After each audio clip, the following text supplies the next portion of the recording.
The Canabrox. I once lived in a village near the edge of a vast forest. It was a quiet place with a population of only 42,000. So when people began disappearing, everyone grew concerned. Over a span of several years, nearly 720 people vanished without a trace. One evening, my 4 friends, Dylan, Mark, Oliver, and James, and I were gathered around a campfire when suddenly Brian appeared, screaming, "They are coming back," and ran off, startling Dylan.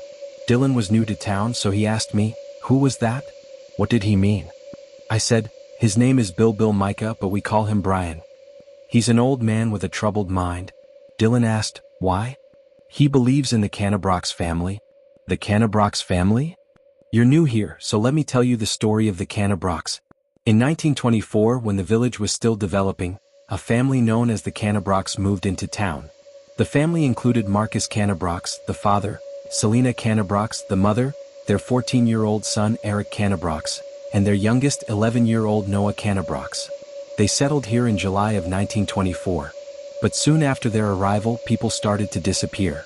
Due to limited resources, the local authorities couldn't identify the culprit. In the first month, 7 people vanished. Rachel Tynes, a well-known woman, Peter Morris, an unknown man, Emma Lyon, a wealthy lady, and Leo Tynes, the son of Rachel Tynes. No one ever discovered where they had gone. Rumors circulated that Leo and Emma had murdered Rachel because they were romantically involved, but the truth behind the others' disappearances remained a mystery. By 1926, the terror had grown. More people went missing. Then, on August 13th, a man with a bloodied face and much of his skin torn off fled the Canabrox household, screaming for help. A patrolling officer found him, and his story horrified everyone. He told the police that the Canabrox family were monsters. They had killed all the missing people and kidnapped him while he was asleep. The police immediately raided the Canabrox home. What they found shook them to the core. The house was littered with corpses. Marcus greeted them with a blood-soaked grin. Behind him lay the butchered bodies of his family. Selena's stomach had been sliced open. Her liver and other organs were missing. Eric and Noah, with knives driven into their eyes, had their faces skinned off. As the officers stared in horror, Marcus calmly walked to his dining table and offered them a platter. His son's cooked face, fried to perfection. Upon his arrest, Marcus confessed that his whole family had eaten human flesh. After the man escaped, his rage led him to kill his own kin. He was sentenced to public execution. Until his death, his maniacal laughter haunted everyone. The villagers abandoned the house, calling it the Manor of Wendigos. "That's insane," Dylan muttered. "There's one more thing, the melody," I added. "What melody?" When Marcus faced execution, he revealed that every time they killed someone, they sang a haunting tune as a sign of victory. "Tick-tock, tick-tock. When you enter this place, we'll hunt you like a rat in a race. Tick-tock, tick-tock. No one will hear your scream. We will feast, what a dream. Tick-tock, tick-tock. You'll sizzle like meat in a dish, and soon you'll be our wish. Tick-tock, tick-tock." Why he composed the melody no one knows. Dylan was visibly shaken. "I'm going home. I can't hear any more of this." "Be careful," warned Oliver. "Your house is right next to the Wendigo Manor. Stop trying to scare me." Dylan snapped before leaving. We all parted ways soon after. The next morning, tragedy struck.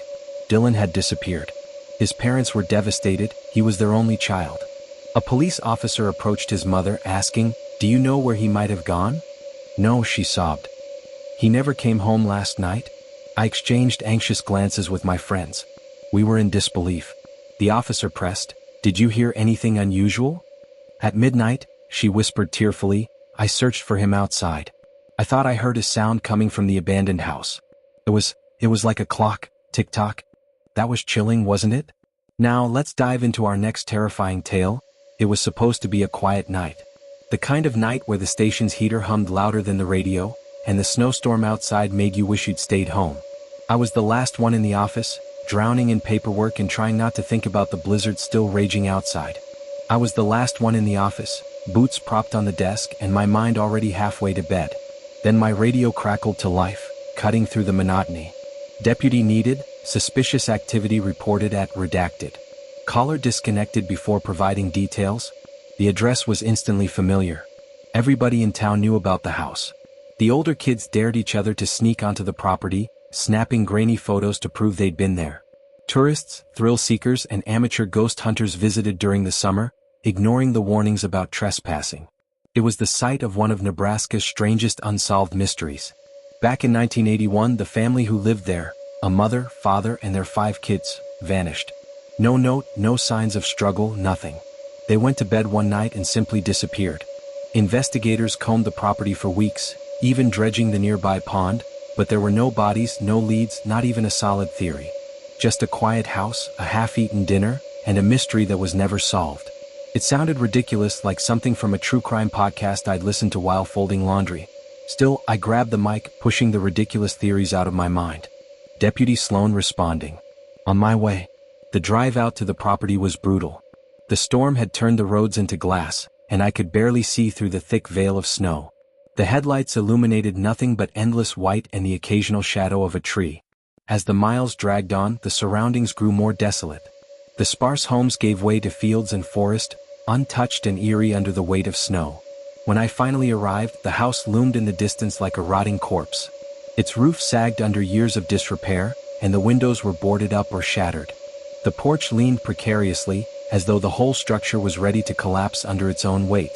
Even through the haze of snow, I could see the front door swaying in the wind, slightly ajar. I found myself gripping the wheel so tight my knuckles ached. Stepping out of the cruiser, I was hit by a blast of icy wind.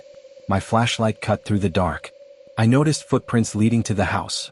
Large, uneven prints, almost like they were dragging something. Sheriff's Department. I called, "Anybody here?" I added. No answer. Just the relentless wind. The front door was ajar, creaking faintly in the wind. I climbed the sagging porch stairs and pushed the ajar door wide open with my boot. Inside, the house was colder than outside, and the smell hit me immediately, something sweet, rotting, and metallic. My flashlight swept over the entryway, revealing carnival-themed decor. Peeling wallpaper with clown faces, strings of dusty, multicolored lights, and shattered porcelain masks littering the floor. The rug in the center of the room was soaked in something dark and sticky. Upon closer inspection, I saw them. Teeth. Human teeth, scattered across the rug like forgotten crumbs, glinting like tiny pearls. My stomach turned. I felt a wave of nausea rise in my throat. This wasn't just a prank call. My gut told me to leave, but protocol dictated otherwise. I had to clear the house. Steeling myself, I retreated to the cruiser to grab the shotgun from the trunk. Protocol be damned, I wasn't going back into that house unarmed. With the shotgun in one hand and the flashlight attached underneath the barrel, I re-entered the house. The house was silent as I re-entered, except for the faint creak of the floorboards under my boots. Every room I cleared was more grotesque than the last. The dining room had a long table set for a feast, the plates piled with rotting food and garnished with teeth. The deeper I went, the more surreal it became. The peeling wallpaper wasn't just old, it was carnival-themed, the faded designs depicting jesters, clowns, and painted smiles that seemed to leer at me in the darkness. The smell of blood was everywhere now, clinging to the walls and furniture. The kitchen was worse, a rickety table piled with rotting food and carnival tickets, spilling onto the floor like confetti. I heard footsteps outside, faint but deliberate, crunching in the snow. My heart pounded as I moved to a window, but the swirling storm made it impossible to see. I tried to focus, to convince myself that there was a logical explanation. Maybe it was some deranged squatter, someone obsessed with the family who had disappeared decades ago. The theory was grim but plausible, someone who'd broken in and staged the house to keep the legend alive. The thought made my skin crawl, but I dismissed it as my imagination running wild. Too many late-night podcasts, I told myself. As I cleared the downstairs bathroom, a sound upstairs snapped me out of my thoughts. I heard it, footsteps upstairs. Slow, deliberate, and heavy, as if someone was pacing directly above me. I froze, listening as the steps moved closer to the top of the stairs. My flashlight cut through the dark as I stepped into the main hall, my shotgun steady in my grip. My breath fogged the air and I could feel the cold sweat on my back. The wooden steps were coated in dust, but fresh tracks marred the surface, leading up into the darkness. Each step groaned under my weight as I climbed, the shotgun trained ahead. At the top of the stairs, the hallway was lined with portraits of masked figures, their faces grotesquely human yet wrong. The floor was scattered with broken glass and carnival tickets, as if someone had staged a masquerade ball in hell.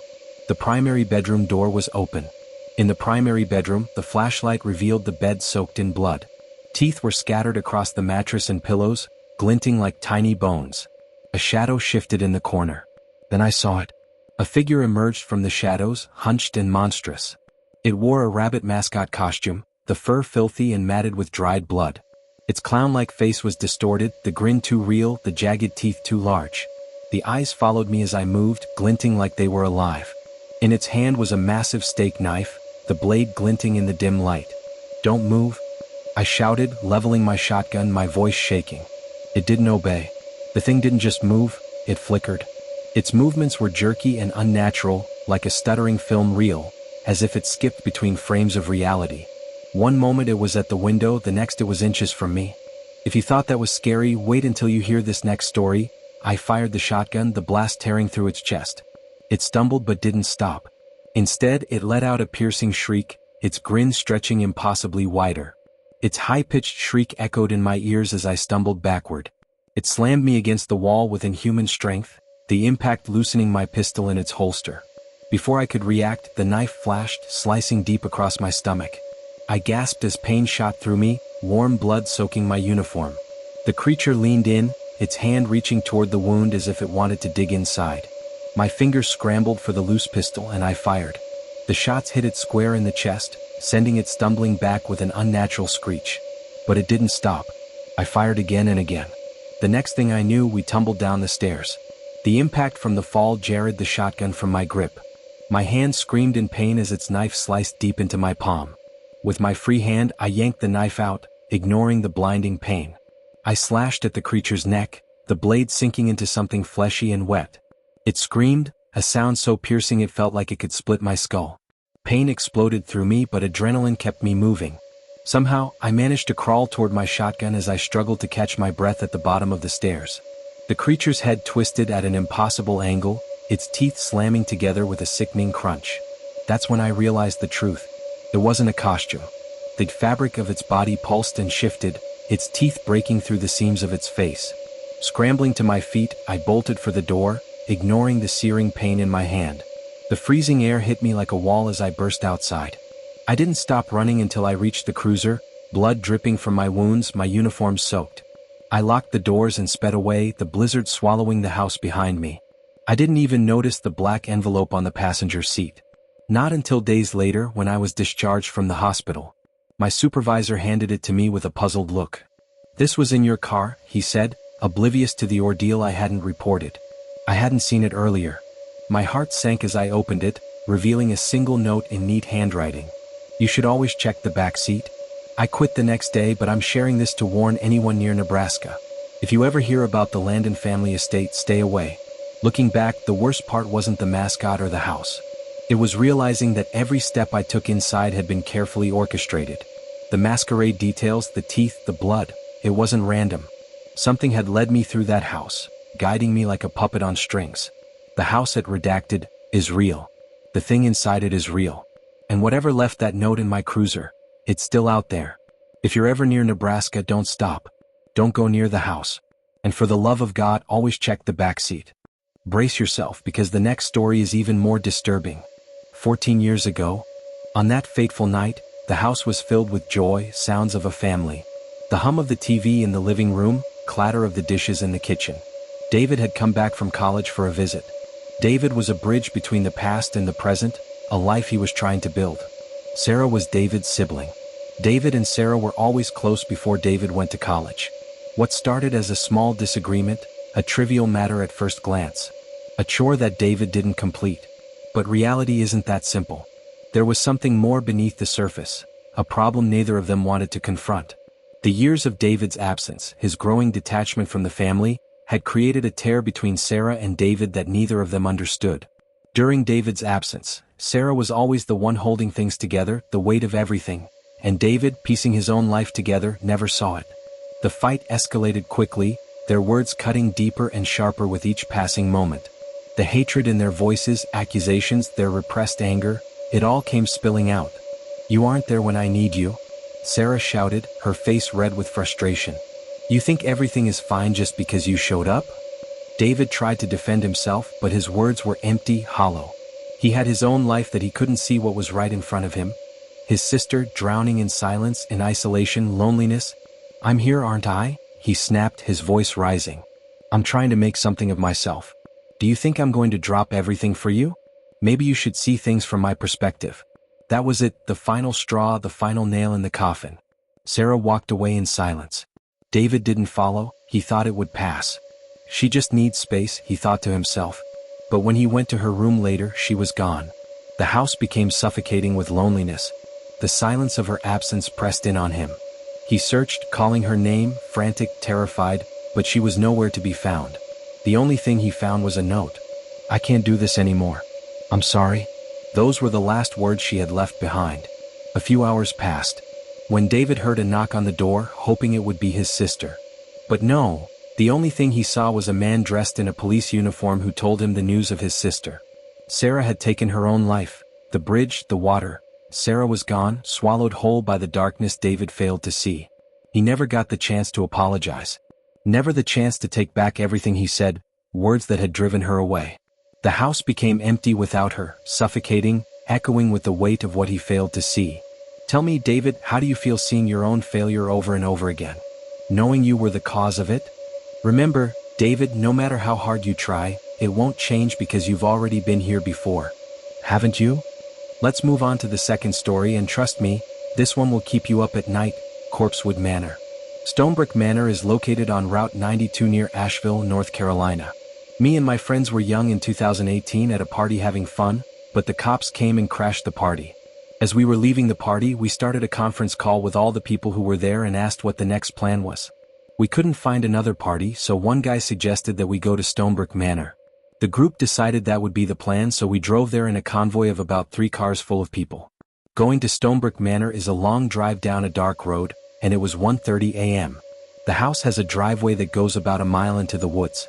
We got there, and nothing out of the ordinary happened, but as we walked away from the cars, the guy who suggested going there said, "Whatever you do, don't take anything from the house. Leave everything where you found it." We all said okay and then walked toward the house. We adventured through the remains and still nothing crazy happened. But as we were leaving, we started getting the feeling that someone was watching us. So I asked the group, "Did anyone take anything from the house?" At this point, someone in the group pulled a small stone out of his pocket and showed it to us. We freaked out and said, "Throw it back." The guy threw the stone toward the house, and I swear to God, the stone flew right back at us and landed at our feet. The stone flew back to us as if someone caught it and threw it back. Almost like the stone never hit the ground until it returned to us. So now we all screamed and started running back to our cars. As we were running, I looked to my right and saw a massive fire. The fire had to have been at least 35 feet tall and 15 feet wide. When we finally made it back to the cars were surrounded by dozens of dogs. The dogs were well maintained and healthy as if they were someone's pet. There were so many dogs that, as we drove at 5 miles per hour, our bumper had to push the dogs out of the way. We wanted to go faster, but we didn't want to kill them. As we were driving out, I looked to the right again and noticed the bonfire had even more dogs circling it in a counterclockwise circle. The dogs were moving as if they weren't in control of their bodies, just mindlessly following orders. This is the end of part 1 of my experiences at Stonebrook Manor. The next story will have you questioning everything. Let's get into it, the social media and dancing platform that vanished. In March of 2014, a new social media app called Dance Vibe launched, seemingly out of nowhere. Combining features like live streaming, short videos, dancing, and interactive entertainment, it quickly gained traction among teens and young adults alike, attracting millions of users and viewers from around the world, including the United States. The platform encouraged creativity, with users posting everything from dance challenges to eerie ARG, alternate reality game, content. By May of 2017, Dance Vibe boasted over 7 million users. Then, on September 20, 2018, it vanished without warning, shutting down entirely. It left only cryptic rumors in its wake, with more questions than answers piling up, and the management behind the company was almost non-existent. The CEO of Dance Vibe, Evan Grayson, had always been an enigma. Public appearances were non-existent. Interviews were always conducted via email, and responses were short and vague. Some users speculated that Grayson wasn't a real person but rather a collective pseudonym for a team of developers. Others believed the name masked something darker and far more sinister than anyone could imagine. The real terrifying events began in late 2016, when users started reporting strange glitches on the platform. Videos would occasionally feature shadowy figures in the background, even when the uploader swore they had been alone. Live streams would freeze, then play distorted audio that some claimed sounded like whispers or cries for help. The most unsettling glitch, dubbed the Flicker incident, revolved around a user named Lila Starling, who abruptly disappeared without a trace, which was unusual for her. Lila Starling was a popular creator known for her upbeat dance challenges and bubbly personality. Her videos regularly amassed millions of views, making her one of Dance Vibe's unofficial mascots. But in December 2017, Lila uploaded a live stream that would become infamous among fans of the platform and one of the most forgotten mysteries of the internet, until someone found an old phone with the app still installed, though it was downgraded and unusable. The stream started innocuously enough, with Lila chatting about a holiday dance challenge. Midway through, her connection faltered, causing the screen to pixelate. When the feed resumed, Lila appeared visibly distressed, her eyes darting off camera as if someone was in the room with her. She whispered, "Who's there?" before the stream abruptly ended. Moments later, the stream resumed with the sounds of footsteps and distorted voices, followed by muffled screaming. Suddenly, without warning, the video was cut and saved to her profile but became distorted over time. Viewers reported that replays included unsettling new details, faint knocking sounds, a shadow moving behind her, and an unknown voice murmuring her name and making horrible noises, gurgling and moaning, while she sat, her face turning pale with terror. Just days after the live stream, Lila disappeared. Her family claimed she had left the house to meet someone but never returned. Police investigations turned up nothing, and her Dance Vibe account was mysteriously wiped from the platform, along with those of other users whose videos were deleted. Nothing remained after the site's shut down. After Lila's disappearance, Dance Vibe users reported increasingly bizarre occurrences. Live streamers described feeling watched, and some even claimed to see their own reflections on the screen performing actions they hadn't made. Short videos uploaded to the platform would sometimes feature warped audible laughter slowed to an unnerving crawl or phrases spoken in a language no one could identify. Rumors circulated that Dance Vibe was cursed and that using the app too often could lead to real-world consequences. One chilling conspiracy suggested that Evan Grayson, or whoever was behind the name, was using the platform to recruit users.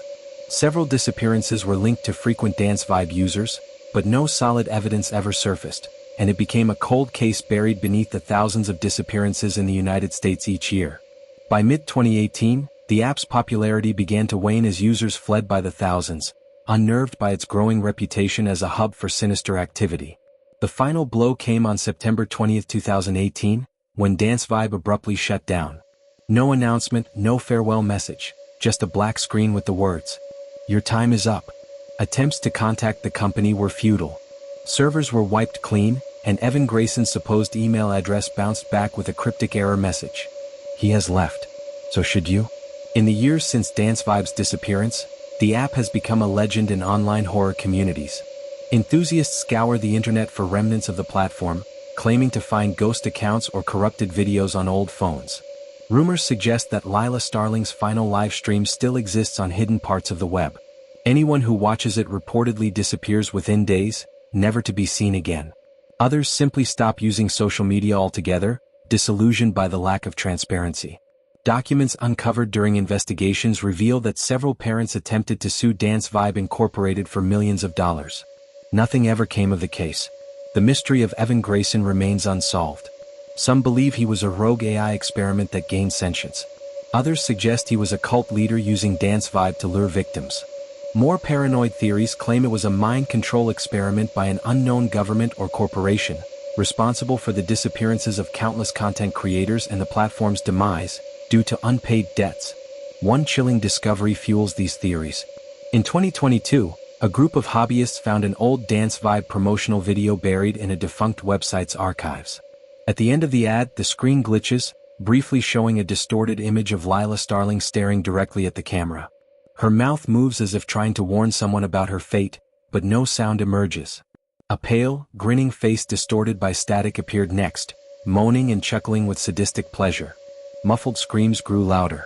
Numbers flickered across the screen as Lila's pleas echoed faintly. Local police investigating the site found a sealed room. When they forced it open, they discovered a collection of videos on ancient hard drives. Thousands of files were organized into folders labeled with usernames. Some were marked with a black heart, others bore a red X across faces. On a faded plaque atop a desk, they found the words Dance Vibe Incorporated in its original font. The investigation remains classified to this day. The fate of Lila Starling and the identity of the men captured on live streams, wearing what seemed to be human faces, remain unsolved.